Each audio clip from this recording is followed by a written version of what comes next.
For over 25 years, Sean Starr has worked on everything from national ad campaigns for The Gap to tiny mom and pop restaurants and everything in between. He's a sign painter, designer, and janitor. It's an important one. I know the value of that. For Starr Studios, a sign painting and design studio located in Denton, Texas. Sean is a native of Cleveland. So please join me in welcoming him and WMC co-organizer Brian Garvin to the stage.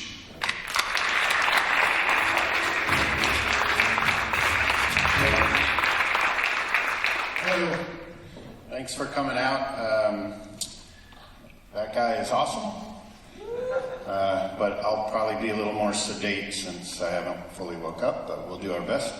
The way we're going to structure this is as a Q&A. We've done quite a few of these over the last few years and had the opportunity last year to do one of these in Ireland. And what we found seems to work best is instead of me sitting here telling you what I think you want to hear, is let you guys pose most of the questions to get the answers that you would like to know about our trade. There's been a lot of attention given to sign painting over the last few years. There's a film and book that we were featured in, Sign Painters, that you may be familiar with. And so what we're trying to do is reach out and communicate with designers and creatives to let you guys know what it is that we do and how some of it works. And for those of you interested in getting involved in the trade, what some of that entails. So we'll address some of those questions. And I encourage everybody, if you have questions, to not be shy. Go ahead and jump into the conversation. I want to make this as interactive with you guys as I can, so that you're leaving here feeling somewhat satisfied that you got answers to some of the questions that you had about our trade. And so what we're going to do first is, there he is, we're going to have Brian come out. He's got a few questions that are very typical. We get emails from people all over the world on a regular basis asking certain things about what we do.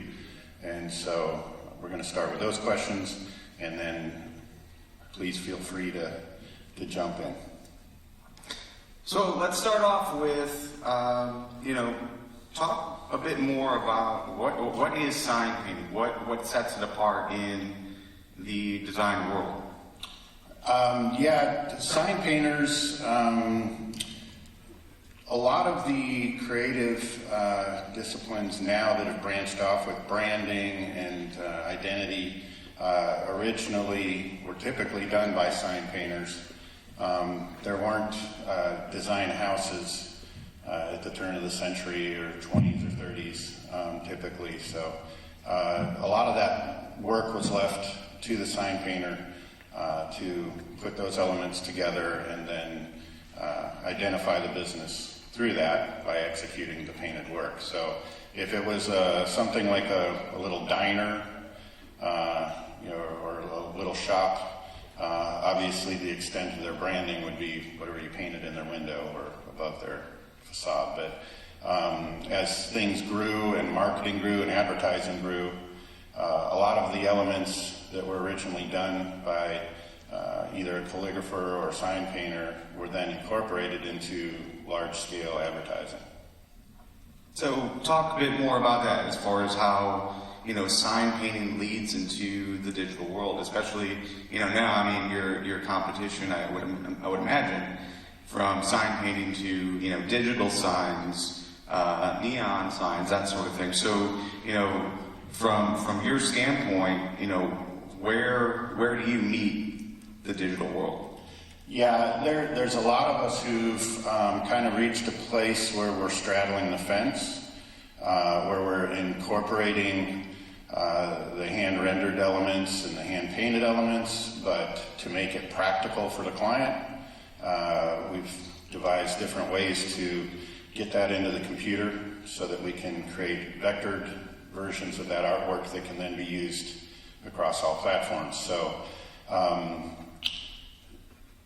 when I first started in the trade, it was just at the point a couple of years after where computers were starting to get utilized by sign shops. that were typically just doing sign painting prior to that. So there was a learning curve as that became more and more the norm, but it also kind of almost was the kiss of death for sign painting because it overtook the industry and became something that everyone wanted, you know, computer done. That was like a really hot thing for everybody. And so paintwork got shoved to the side. And for those of us that were very passionate about it, it was a horrible period. So when we saw opportunity to focus solely on that, we just went for it and we starved for several years. But we dug our heels in, and it's now we're at a point where that's all we do. So let's take a step back and take a look at your overall process. You know, when you look at branding from a digital designer, you know, they may go into a sketchbook, they may go straight into Illustrator to show those proofs to the client. How does it work for you? Do you go through sketches? Do you, you know, is there a proof stage before you do the final painting? Yeah, for definitely, before we do any painting, we provide the client with a to-scale mock-up so they can see full context of what they're getting. And that also has the benefit of taking the client out of the mix so that you can just work. You don't have to answer any additional questions at that point, hopefully. But typically, somebody designing on the computer may provide a client with, let's say, a dozen different versions of a logo mark, for instance. Because what we're doing is so time-intensive by hand,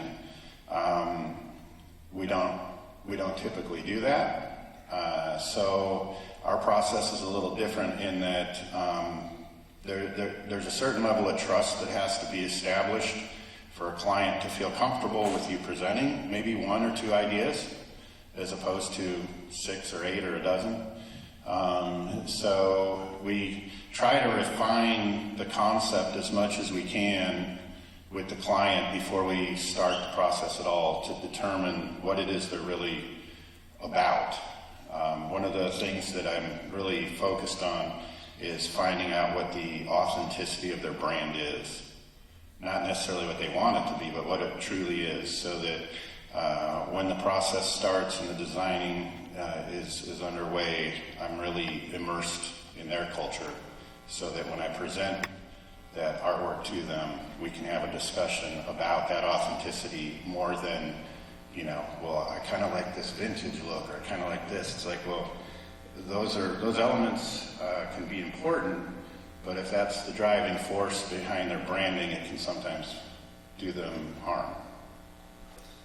So how did you get started? Were you an apprentice first, or you just go over your basic beginnings? My dad, who was born and raised here in Cleveland, he moved our family when I was about 8 years old down to San Antonio, Texas. And he wanted to kind of reboot. So he started a small company called Starr Custom Paint. And at the beginning, we were doing hot rods and lettering on cars and pinstriping and all this kind of custom paint stuff. And as that grew, we incorporated more and more hand lettering and signage for clients. So I spent the first 3 years working for him, doing nothing but like the worst grunt work you could imagine. We wasn't allowed to touch paint for 3 years. So it was sweeping floors and being a gopher and running errands and doing that kind of nonsense. And but that's talking to different people who've come up in the trade, it's a really important step. Because at the time you're like, this sucks, why am I having to do all this? But over time, looking back on it, you can see that being around all of the different stages of the processes without being able to get involved in them gave you the foundation that you needed so that when you were let to do the next step, you already knew what it was and you were so eager to do it that like you were on it. Whereas if all of that was open to you at the beginning, you'd do a lot of it half-assed because you're just trying to, get everything done. Sure, and looking at least how I started, I didn't go to school for design or development. I taught myself. So Okay. you've got the two sides of that argument. Whether or not going to art school is the way to go, or just learning as you go, or teaching yourself. What do you see? I mean, obviously you had the ability and the fortune to learn from your family, learn from your dad. So is that how you see a lot of sign painters going that route, or are they going to get formal education on that sort of thing? Well, we have seen in the last few years more designers with a design education, design background wanting to get involved. So that is something new. There's one sign painting trade school left that's functioning in LA. There's a guy named Doc Guthrie who's featured in the Sign Painters movie that talks somewhat about that. But unless you have the ability to go do that, there's really no way to get educated on the trade. Myself, I'm a high school dropout, so to me it's funny whenever I do these things because I'm talking to people that went to school typically. I haven't talked to very many in your position, for instance, that kind of self-taught and learned as they went. So it's, I don't think there's any right or wrong way to get there. It's probably more painful to do what you and I have done because, you're kind of bumping against, the wall on occasion, going through the process to get to a point where you can do it professionally. That maybe schooling would have, steered me around, I don't know. But with our trade, there's so much detail that if you're not able to get an apprenticeship and you're trying to maybe learn by osmosis through YouTube or something like that, there's going to be some really huge gaps in knowledge. So you typically, and it's been the case for hundreds of years, you would apprentice under somebody. They would teach you all the different stages so that when you were ready, you could go out and make a living on your own. So is that something you're actively doing, bringing on apprentices to continue that trade? Yeah, and we get emails about that. We've had emails from as far away as Australia and Scotland of people offering to come and apprentice with us, which is flattering, but obviously we can't do that, extensively. We do have, there's a gentleman in our town, his name's Cole Bridges, and he's been working with us for 4 years now as an apprentice, and he's just now, at this stage, able to, when we get busy, I'll hand off a lead or a client to him, and he can go through all the steps of getting that job, going and executing it, getting paid, all of that. But it's taken 4 years for him to be able to do that. He's got a natural knack for some of it. So yeah, and it definitely seems like it's a lot harder to get into the sign painting and really start doing that and working with clients right away because that's permanent. That's going to be up there for a while. So. As Sean mentioned, this is an open conversation, so if there's anyone in the audience that has a question, you can shout it or walk up to the stage and I'll hand you the mic. But feel free to do that. As far as an apprenticeship, what does an apprentice normally have to go through in those first few years? a lot of hazing. Yeah. Yeah, I mean, it's, we try to not be total turds about it, but, I've been doing it a long time, so things like, carrying ladders and heavy equipment, I don't like to do that as much, so at the very least, I like having help doing that, and so in the early stages, it's a lot of that kind of practical help, getting things set up, and then having a second set of hands to get patterns transferred on the wall and all of that. And over time, as you see certain skills developing, it's not always easy to do, but you can back yourself up and just let them run with it and maybe go get a coffee or something and let them work on that, even though you might have to correct some of it. You kind of let them out, a little bit further and further until they can accomplish certain stages on their own. So. All right, I am having a hard time seeing because of the light. So again, if there's any questions, feel free to ask. Yeah, I got one. Yeah. So you mentioned trying to learn some of these skills through YouTube, obviously not being the best way to do it. Right. Do you know of any resources, books, whatever, that somebody who, I hope it doesn't come across bad, like just wants to dabble in it for fun? Like, is there anything I can go out and buy, at least learn a little bit, like just making my writing look better than it does today? Yeah. Sure. So just in case everyone heard, Jeffrey was asking if there's any resources, like easy resources, maybe not YouTube, but something if he just wants to dabble and not necessarily get full into it just yet. Yeah, that's a good question that we get asked a lot, actually.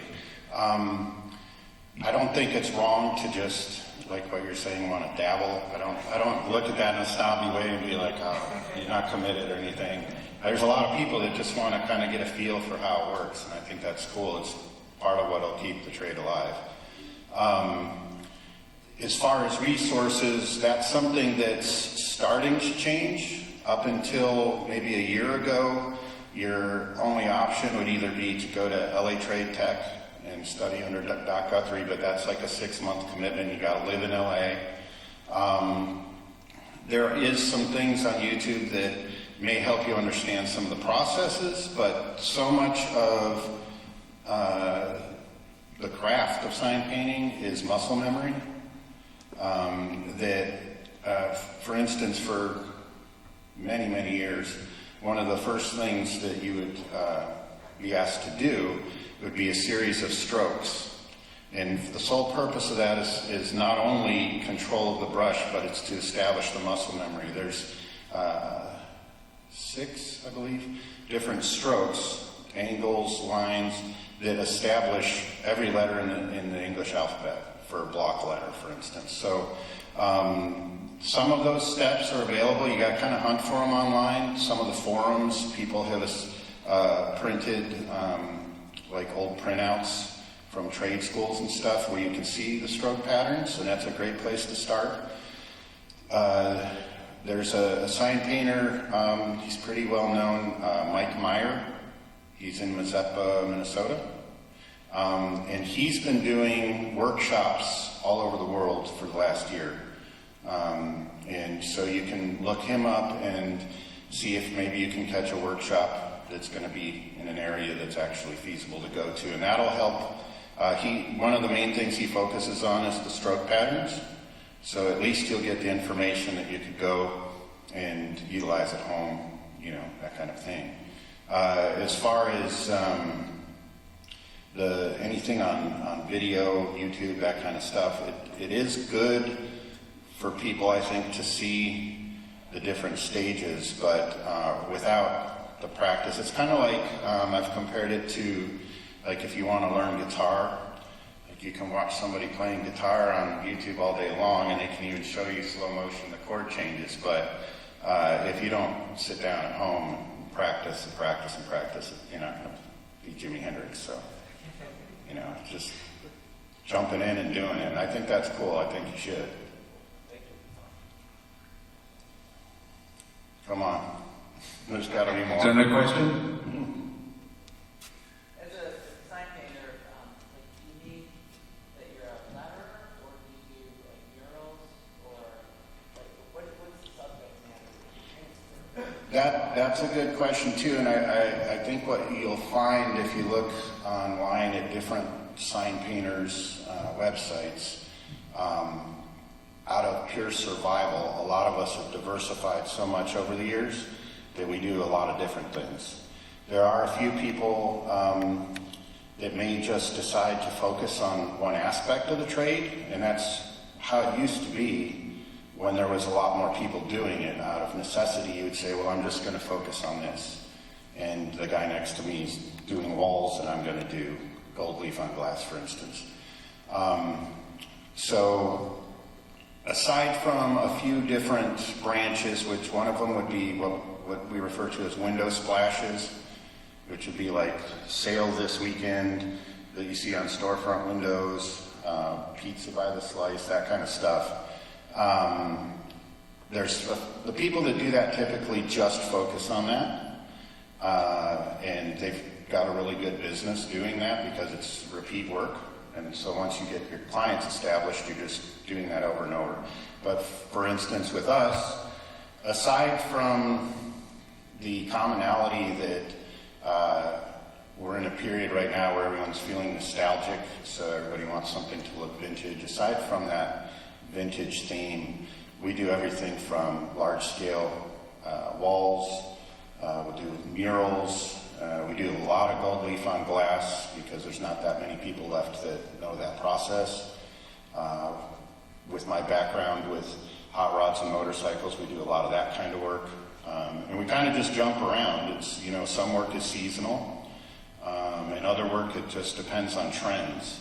So, for instance, when the film Sign Painters came out, there was a lot of requests for vintage-looking work on walls and brick walls, and we've done a lot of that.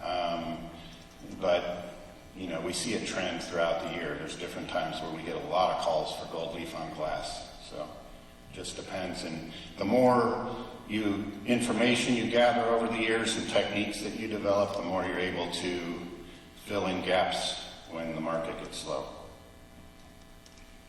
That help? Yeah. Okay. So you mentioned, I think it was Mike Myers, and you have also talked about the Sign Painter movie. Talk a bit about just overall, like where you would suggest people look into for inspiration. So whether that is the movie or specific painters. Mm-hmm. Yeah. The Sign Painter movie is a great place to start because they did a really cool job of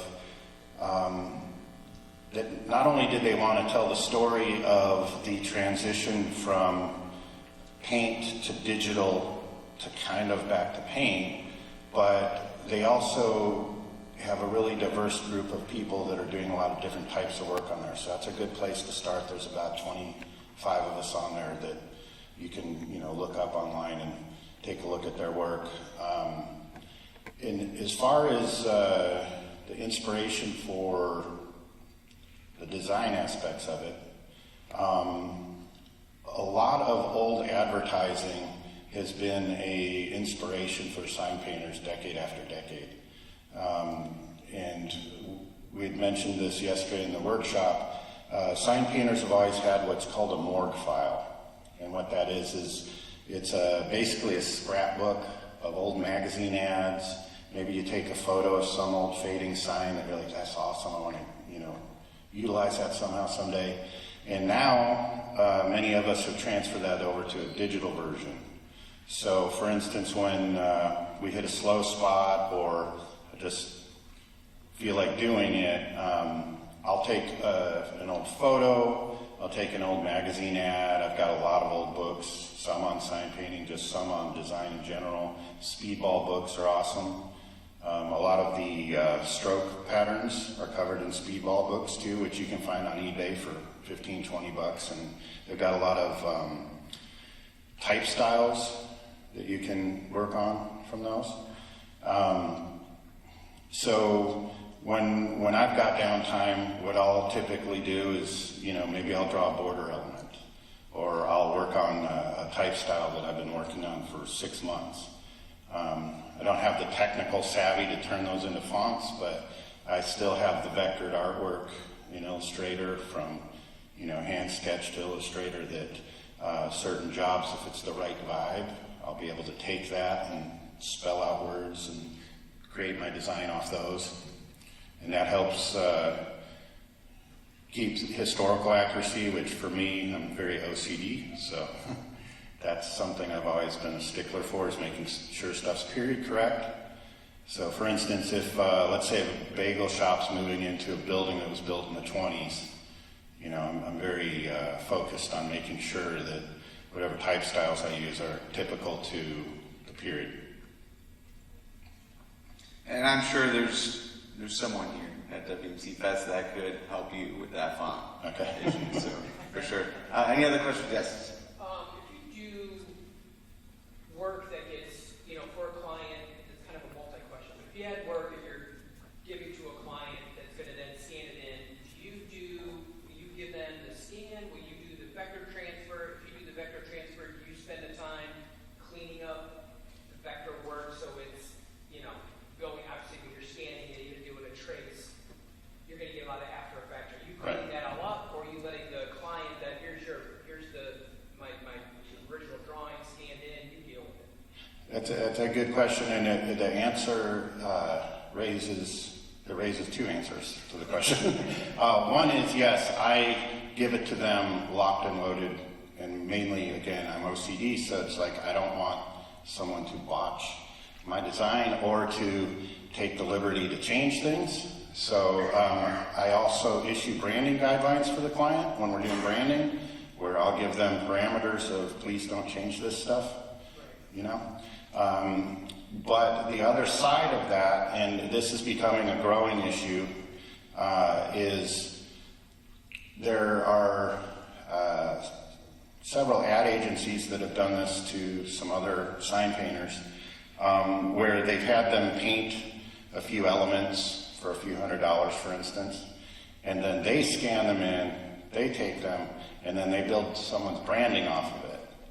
And so there's ethical fine line there that none of us have really figured out how to make sure that we're getting compensated for something like that, because I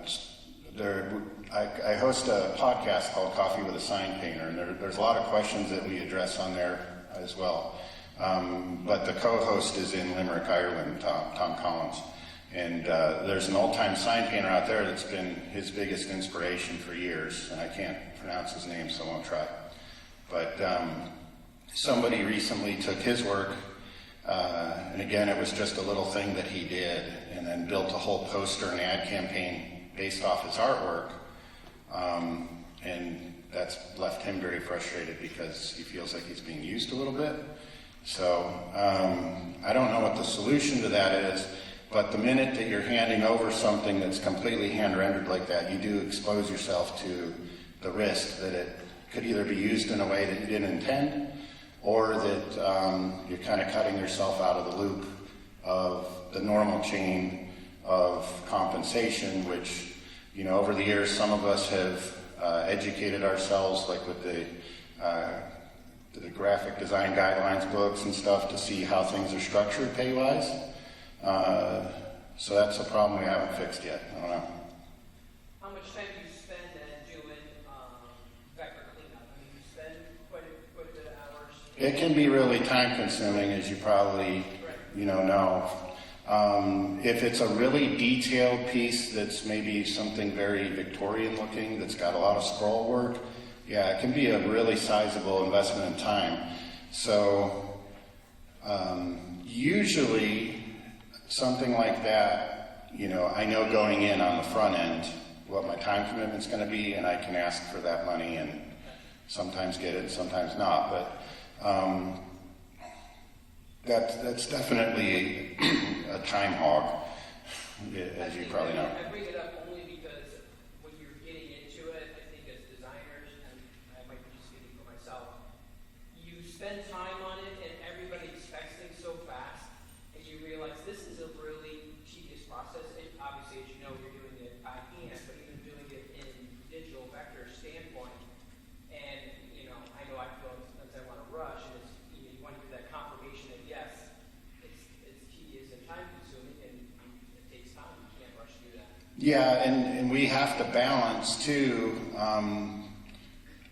the usage and the pay that goes along with it. So there are times where I'll pencil sketch out the whole concept, and I'm not getting paid for a full branding of the project. I'm just getting maybe paid for sign in the window. So that's when we start looking at, I want to use the term shortcuts, but I suppose that's what it is, where we'll look and say, okay, there's already a font that someone has done that is really close to this, and I can either spend 10 minutes dropping in and adjusting the font the way I want it, or I can spend 10 hours hand drawing, scanning it in, cleaning up all the notes, making sure it's tight and rock solid. So there's we have to make judgment calls on a daily basis of what's reasonable and what am I getting paid for versus, the other. Yeah. I'm sorry, we can't really see up here, so just go ahead and shout out. Yeah. Okay. When you talk about apprenticeship and training with your dad, you were learning the process of actually painting. Was there any specific focus on typography, or do you have a background of actually studying the letterform, or did that sort of just come naturally to after your practice? Yeah, we were really, when my dad decided to switch directions, we were very poor. So it was pure survival. So for instance, one of the earliest things that I did is he had gotten this Chevrolet dealership to allow us to custom paint all of these Camaros. And I was tasked with, you need to figure out a way to write the word Camaro on the door, 4 inches tall or whatever, and it has to look great. So that started the whole process of trying to figure that out, talking to some old-timer guys in the area that had done it for years, just to figure out how to make that word consistently on each door of these cars, all look the same. And so I think because sign painting has always been a trade, kind of like plumber, I think that the approach was so different, where you're literally just hustling to try and get something done, get a check to pay your electric bill, as opposed to, we never had the luxury to study much of anything. It was just, we've got this project, we don't really have a clue how to make this look the way they're asking for. How do we figure that out? And so then you might stay up till 2 in the morning experimenting, trying to figure out how to do that, as opposed to, having the ability to look through lettering books. All of that for me came many years later, where I had the ability, working as a designer in a sign company, I was able to really take my time and take free time and start looking at letter structure and layout and that kind of stuff versus just being, trial by fire of this needs to happen so you can buy groceries. I've got a double header for you. Okay. You mentioned fonts a minute ago, and I'd love to know your favorite boundaries or sources, because obviously you've got good taste in typography.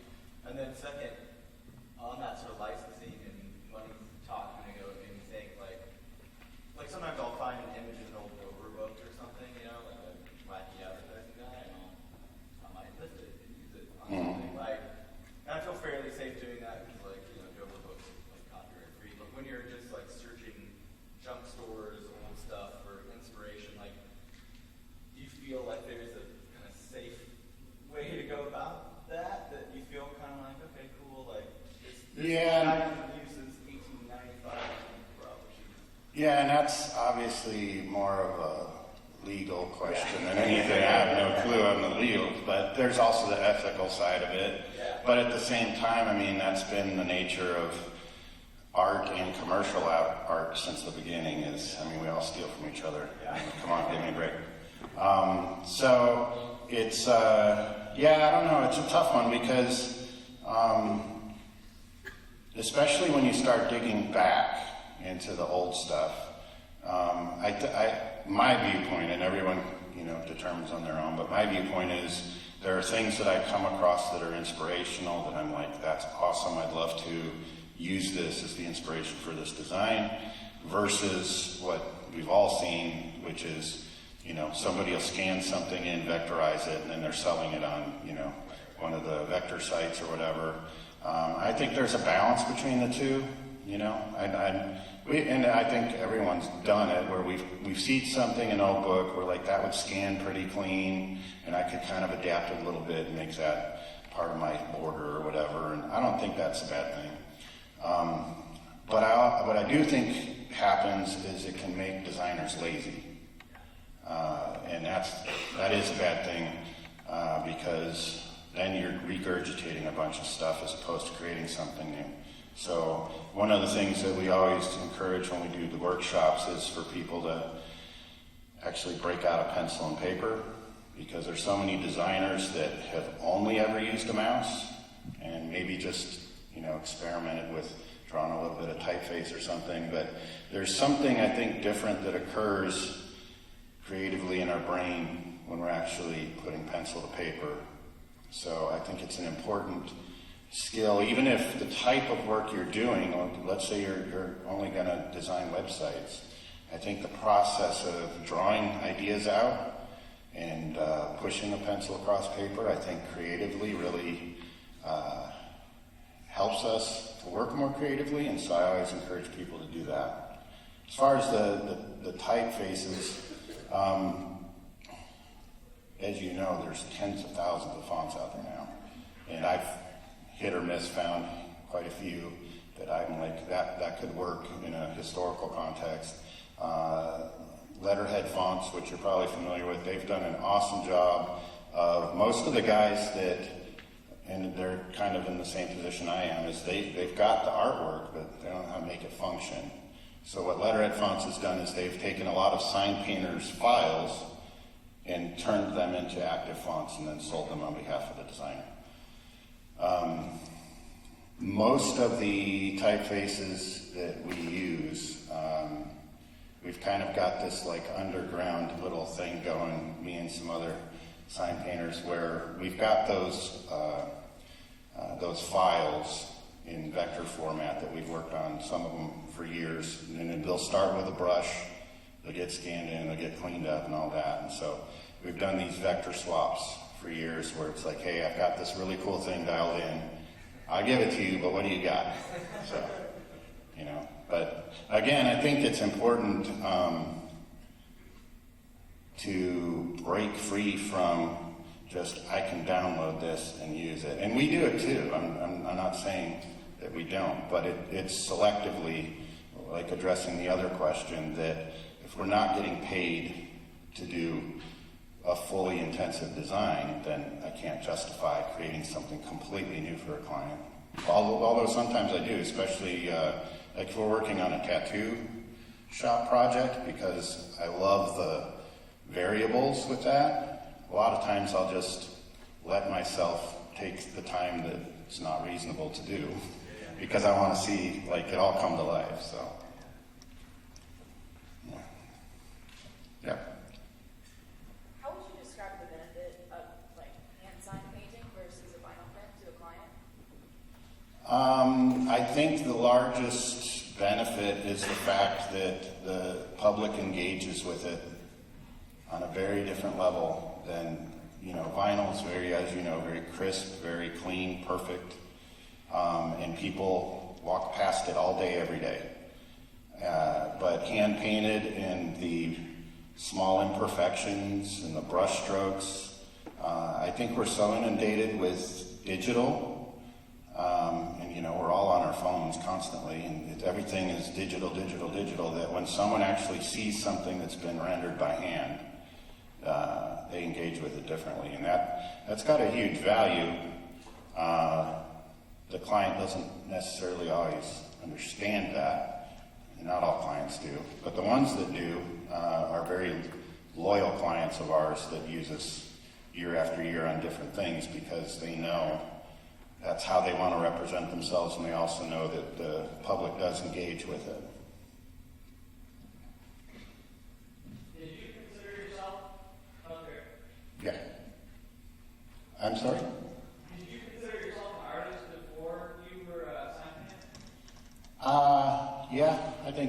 I mean, I think probably everyone in this room, you know, that's probably was the fuel to, you know, build a career around something where I could work creatively. You know, I don't know that it would have been very feasible to try and, you know, feed myself by creating original artwork for a living, but, you know, I think doing any kind of commercial design or artwork affords all of us the ability to work creatively to a large degree and still be able to make a living and be able to pursue the artistic things that we're really the most passionate about on the side, as opposed to if we're working in a factory somewhere or in a warehouse. You know, it's not really the same as being able to work creatively every day. What's the highest height that you have paint? I am not a big fan of heights, so I go up to about 30 feet, and that's my cutoff. So we just did a project in our town where we were on lifts that the top of the sign was probably about 32 feet. And yeah, I'm not really comfortable going higher than that. We get calls occasionally for odd jobs like, can you paint our town's logo on our water tower? And things like that. And I'm just, that's not what I want to do. That's a vinyl project. What's that? That's a vinyl project. Yeah, well, a lot of that stuff you can only be done in paint, but there's a few companies that they travel guys all over the country to just do that, because it also requires special rigging and that kind of stuff. There's some guys in New York City that were also in the film. Sky High Murals is their one company, and they do these fantastic detailed murals really high up on the sides of buildings in New York. But yeah, that's a whole different thing that I don't want to do. And that brings up something interesting too, that I think one of the misconceptions about our trade is that we're sitting in some air-conditioned corner at an easel all day or something. But a lot of what we do is very physical work. You know, even, you know, if we were to paint something where that screen is right there, you still have to set up ladders and scaffolding planks and all of the other equipment that goes with it. And, you know, just that alone is very physical, demanding work, because we're using really heavy-duty solid ladders that weigh a lot so that we can stand there and work all day. And you add to that, you know, maybe you're getting beat on by the sun or starting to rain off and on. You know, these are all things that are very physically taxing, as opposed to, you know, if we were just sitting in our studio in the corner, which we get to do maybe once every couple months, work on something detailed in the corner, but that's not typical. Yeah, one other quick question, and this may be, you know, very basic, but how do you, if you had to do a sign like you have behind you, and so you do the layout, you get it approved, sketched at, I'm assuming at a desk size. Okay. How are you doing the transfer to, is there like a projection transfer, or are you just then, you know, doing a grid transfer to actually do it to scale? That specifically is what we dealt with in the workshop yesterday morning. Okay. Is we went through the whole stages of, we started with having everyone sketch their initials and some design elements about the size of the palm of your hand. Right. And then it's how do you get that bigger and accurate. Right. So for instance, you know, if you're painting a mural and you do the grid process, which would be, you know, taking your artwork, typically like 1 inch equals 1 square foot, and then you draw a grid over it, and then you try to reproduce that large scale. If you're doing a mural, like a nature scene, there's a lot of room for error from the original to the finish that no one will ever notice, because you got organic shapes and shading and all of that. Where it gets tricky is when you start dealing with typography, because we see it so much, we know when it's wrong. And one of the examples that we showed was the Coca-Cola logo. People that have nothing to do with design or advertising, they know what that logo looks like. And if it's not dead on, if the proportions aren't right, if the thicknesses aren't right, they might not even know why it doesn't look right, but they're going to look at it and say, it doesn't look quite right. So when you get to the point where you're representing a client's branding, obviously Coca-Cola would be the extreme, but even on a smaller scale, if it's a restaurant, you're painting the logo in the window, and that same logo's on their menus and in their advertising. If it's not all matching, people are going to know. So the process that we use, you could use a projector, you could also use a printer, but it's basically taking that artwork, making sure it's tight and clean, and then scaling it up, and then transferring that to paper, and then that paper is used to transfer the pattern, which is the same process they did the ceiling of the Sistine Chapel with. Is basically drawing bubbled outlines of the figures, and then they would go up and transfer that with graphite, etc. And that's a whole process to dig into, and you can probably find some resources on that online. For it. The term is Pounce pattern, so if you look that up, it might give you some insight on how we do that.